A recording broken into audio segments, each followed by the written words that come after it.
Hey guys, welcome back to my channel. In this video, I'll show you how to create a Huntington Bank account online. Please make sure to watch this video to the very end so you don't miss out on important information and make any mistakes. In saying that, let's dive in.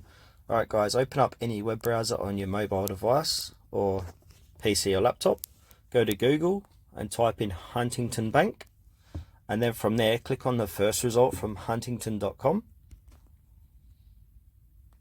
Give it a few moments to load up. This is the official website, huntington.com as well. So once you're on the home page here, you want to click on the hamburger looking icon. That should be located top left hand corner of your screen. And then scroll down. And then where it says open an account, click onto that.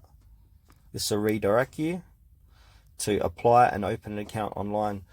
So you've got checking accounts here, you've got savings accounts to open up, credit card accounts to open up, and borrowing accounts to open up, or even business checking accounts and business savings accounts. So click on which best you want to sign up for and follow the prompts. And yeah, that's how to create a Huntington Bank account online. Thanks for watching this video to the very end. Please consider to like this tutorial and subscribe to our channel if you found it helpful.